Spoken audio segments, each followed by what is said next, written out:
For those of you that don't know, I live in the great state of Michigan. Yes, I do. And it turns out that we get our power from Canada. Oh, okay. So while our gooberments are playing tit for tat and just, raising everybody's blood pressure, I decided it's time to take matters into my own hands, okay? Without spending any money. So I put together a list of 25 ways that I can work to reduce my electric bill without any cash output. Let's get started. Hello, everybody, and welcome to SuttonsDaze. If you're new here, my name is Lisa, and we are all about pantry preparedness because it's the best insurance that money can buy. However, to have a good, sustainable pantry, you kind of need some power. Yes, you do. To see what's in there, to keep it at a temperature, to keep yourself at a temperature, to see at nighttime. Power. It's a great thing. But I don't want to spend any money. I'm already spending money. I don't want to spend any more money. I want to reduce my expenditures significantly over the course of 2025 because if you can't beat them, you can at least starve them to death with lack of funds. So 25 ways to reduce your electrical usage without spending any money. Let's get started. Grab your pen. Number 1, turn off the unused lights. Well, duh. If you're not in there with the lights out, then go and turn them off. I am kind of guilty of this in the wintertime with the lack of sun. The lack of sun makes it a little more challenging, a little darker, I don't have curtains on my windows. I have a couple blinds, but yeah, I don't ever pull curtains closed. And even without the curtains, it's still kind of, a little dark. So I am guilty, since I do spend a lot of time in the kitchen, of leaving that light on all the time. You could perform surgery in the kitchen. It's so bright. However, even with LED lights, I get a feeling it's costing me a small fortune. So number 1, turn off the lights, period. Deal with it. Number 2, unplug devices. A lot of you have told me to do this. I am doing this. I am unplugging everything. I am power stripping and, turning the power off. Take, for example, we do have a TV in our bedroom, and I don't think we've turned that thing on in over 2 months, okay? But I'm going to put it on a power strip, and I'm going to turn it off. And then if we decide to watch TV in there, and if we remember that it's hooked to the power strip, I'll turn on the power strip, and then I'll turn on the TV. Otherwise, yeah, it makes no sense. So I'm going to go through the entire house, every single outlet, and I'm going to find all of those instances where phantom power is being drawn. This is going to provide a few challenges because I am rather intensive with charged batteries, charged for the camera, charged for the phone, charged for my headset, So I'm going to reduce it down to having one of each of those plugged in instead of the multiple that I do. And we'll see how that plays in. Now, I'm going to use 3 months as my margin for watching what this does, because 3 heat lamps in the barn, I'm not saving any energy, but I might be able to at least stay stagnant, So that's going to be the goal. And we will revisit this in about 3 months. Number 1, maximize daylight. Oh my gosh, we had daylight savings time. Okay, so open the curtains and the blinds during the day to reduce reliance on artificial lighting. Like I said, if you've got sunshine, it's a beautiful thing. Number 4, manually adjust your thermostats. Honest to goodness, we don't touch the thermostat, but lower your heating or raise your cooling settings when you're away from home or during sleeping hours. And I already do this, so maybe I'll lower it a little bit lower. I mean, we're asleep, who cares? And I think everybody else is fine because everybody else is in with us. But we're going to reduce the thermostat so that when the wood stove goes out, it will get down into the 50s, like 55, before it kicks on. I get up and drink coffee first thing in the morning anyway. So that's, one of the things that we're going to do is, because we manually adjust it anyway, We'll see what summertime brings. There's no point in me keeping the house at 80. Number 5, dress for the weather. What? Okay, I am wholly guilty of walking around barefoot in a t-shirt in the wintertime. Should I be wearing socks or slippers? Well, yes, I should. Should I be wearing a sweater? Yes, I should. Dress for the season, even if you're in your house. A lot of people, including myself, will come back and say, well, I'm the one paying for it. I live here. I should be comfortable. And I don't disagree. But what's really uncomfortable is the electric bill. Number 6, use natural ventilation. So this is more of a spring, summer, fall kind of thing, right? And if it works for you, it's great. Now, we have 2 large windows in the dining room and 2 large windows in the living room, and that is directly across from each other, And that works really great in the spring and in the fall. But the living room windows, they're south-facing. And in the dead of winter, when we do have sun, it will raise the temperature in the living room 15 degrees without any problem at all.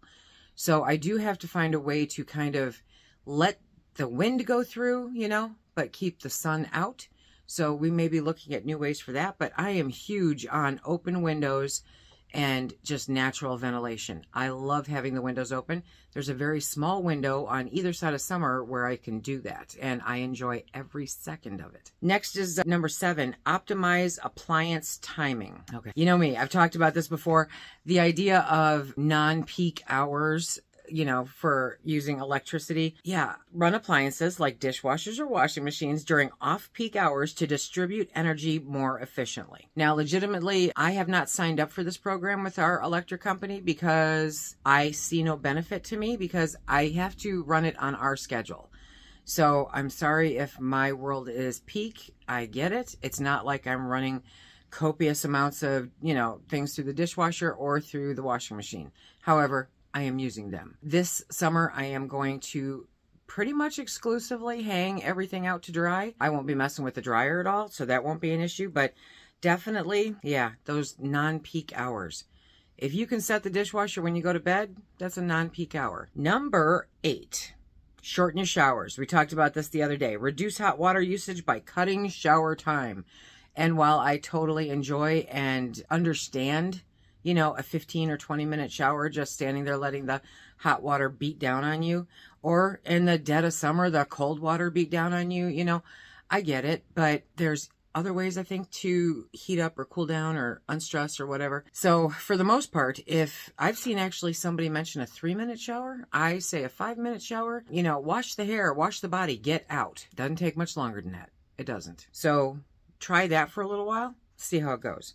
Not only are you reducing water usage, you're reducing electric usage to heat the water, okay? Number 9, I don't know if you realize this or not, okay, but use the lids on your pots and pans when you're cooking. How is that going to save me energy? If you cover the pots and pans, it retains the heat, which can lower cooking time and energy use. It's those little things, you know? Number 10, batch cooking. We all know about batch cooking, right? I mean, I just made waffles for like, you know, a month. Do it all at once. Get it done. You don't have to do it again. You've saved a whole bunch of heat up, you know, cool down, all of that. Prepare multiple meals at once to make efficient use of your oven and your stove. And especially when you're looking at your oven and your stove, those are some serious energy suckers. Number 11, adjust screen brightness. So I'm also guilty of this. Lower the brightness on your computer, your phone, and your TV when possible. I might have trouble on my TV. They make everything so dark anyway now on the movies, but on the computer and the phone, yeah, absolutely. I can reduce the brightness on those and get away with it and still be able to read what's going on. So if it works for you, definitely adjust those. Number 12, activate sleep mode. Ensure that computers, TVs, and other electronics go into sleep or power saving mode when not in use. I am guilty of not having my computer on power saving. However, it does turn itself off. But I just recently went through the settings and I turned the energy savings on.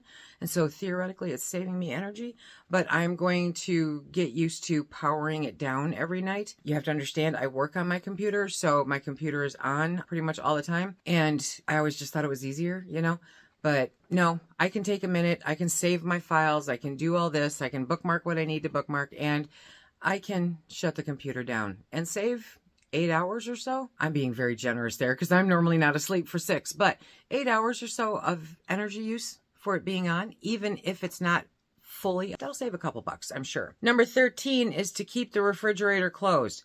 How many of us stand in front of it and somebody says, "What are you looking for?" I don't know. Then why are you looking in there? Stop, close the doors, you know? So avoid frequent door openings to keep cold air in and reduce the fridge's workload. Now, you know, I've got a not so newer fridge that if I don't get the door closed all the way, it yells at me, literally. But you know, most of the time I'm in, I'm out. But if I'm like loading it, it tends to be open, you know. But yeah, just standing there with the door open going, do I want something from in here? No, you don't. Number 14, organize your tasks. And I like this because I'm a multitasker, but I try to be as efficient as I possibly can. Group errands or tasks together to reduce overall energy during the day. Do it all at once. Get it all done. Don't touch it again. And then you have no, extra power going out. It helps. And that's if your circuit load can take it, right? Number 15, rely on manual over electric. You want me to knead my bread by hand? Are you crazy? Yes. When manual methods, like using a flashlight instead of turning on an extra room light, yeah, that works. That's a lot easier than kneading your bread, right? So if you can grab a flashlight to go in and find something, grab a flashlight. It's not that hard. It beats trying to, turn on the light. Remember to turn off the light. It's a way to do it. Number 16, turn the music or the TV off when you're not listening or watching. The TV here doesn't really go on until probably about 6 o'clock at night, and it goes on for a couple hours and it goes back off again. I normally have books or something playing in my ear, and Phil on occasion has the radio playing out in the garage, especially in the summertime. And I will come home and have him no place anywhere to be found, but that radio is going full blast. So yeah, we're going to get him on that one. Number 17, limit multitasking appliances. You just said I needed to multitask. No, not in this way. Instead of running several appliances simultaneously, try spacing out their use to prevent unnecessary energy draw. So you can space it out and it will not pull as much, if that makes sense. That's just from what I've read. Don't. So number 18, adjust your cooking practices. This is a hard one, okay? But it makes total sense. Total sense. When possible, prepare meals that require less cooking time or no cooking at all, like salads and sandwiches. Or we have our home canned goods, right? Those take no time at all to heat up. So those are perfect.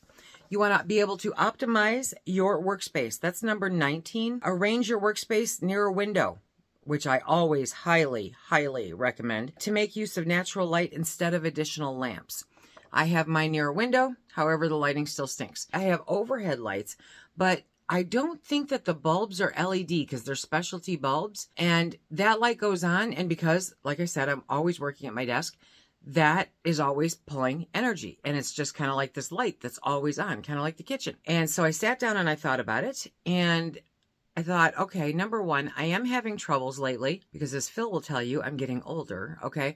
I'm having troubles lately with seeing certain things on paper when I'm doing things. But yes, I'm getting my eyes checked out in May. But other than that, I think it's really because it's just not sufficient light, even though it's a good light, but not for fine detail stuff. So I went and ordered. It didn't cost hardly anything at all. I'll put a link down below. It literally showed up the next day, which is highly unusual for here. And it's a little desk lamp, and it serves all the purposes. Yes, it does. And so I am going to put that on a power strip and be able to turn that off completely and turn it on when I need it.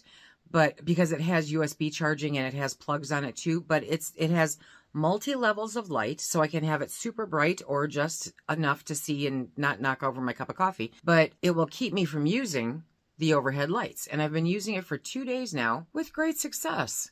It's not impacting my functionality. It's actually making it a little bit better. It's adjustable. It does not take up a whole bunch of space, which is good because my desk does not have a whole bunch of space. So it's little tweaks like that. Those lights are great. And when I need them, I have them and I can turn them on. However, for day-to-day use, I could use that desk lamp much more efficiently for a lot less energy and save a couple bucks. Number 20, take advantage of natural cooling. What? On cooler days, open windows to circulate air rather than using powered cooling devices. Yeah, it's that whole, natural ventilation. It's a great thing. I know humidity. I know, I know. Okay, so if it's something that you can do, go ahead and do it. Number 21 is to reduce monitor standby time. On your monitors, for those of you that have desktops or laptops or anything else, there's a standby time. So it will stay lit up for 2, 5, 10 minutes before it shuts down, or it will not shut down at all, right? And then your monitor's lit up all the time. Reduce that. If it's lit up all the time, reduce it down to 15 minutes. If it's 15, reduce it down to 10. If it's 10, reduce it down to 5. If you're not sitting there actively doing something, moving the mouse, there's no need for the screen to be lit up, right? You'd be amazed at how much you can save off of that. Number 22, limit background devices. They're just coming at me left and right here, okay? Turn off non-essential devices like decorative electronics or extra chargers that may be drawing power. I am the extra charger queen. I'm not going to lie to you. I've got them everywhere. And now I'm going to have to remove them from everywhere and put them on a power strip. And if I only turn them on for 8 hours a day, as opposed to, say, 24 hours a day, then I can still have charged batteries, but not wasted charged batteries. Do you know what I mean? I'll be efficiently charging them. That's my story. Number 23, manual timers. And I may come down to this. We're going to see exactly how crazy it is with remembering to turn on and off stuff, right? But rely on natural schedules, like going to bed at a regular time to ensure devices aren't left running overnight. We have manual timers in the barn for the big chickens. We have them, well, we're going to have one hooked up to the hot water heater shortly. And, you know, it's just a timer. It's an electronic timer that turns things on or off or up or down or whatever, kind of like Christmas lights. Okay. And that way it's a no-brainer. If you know that you get up every morning at 5 a.m.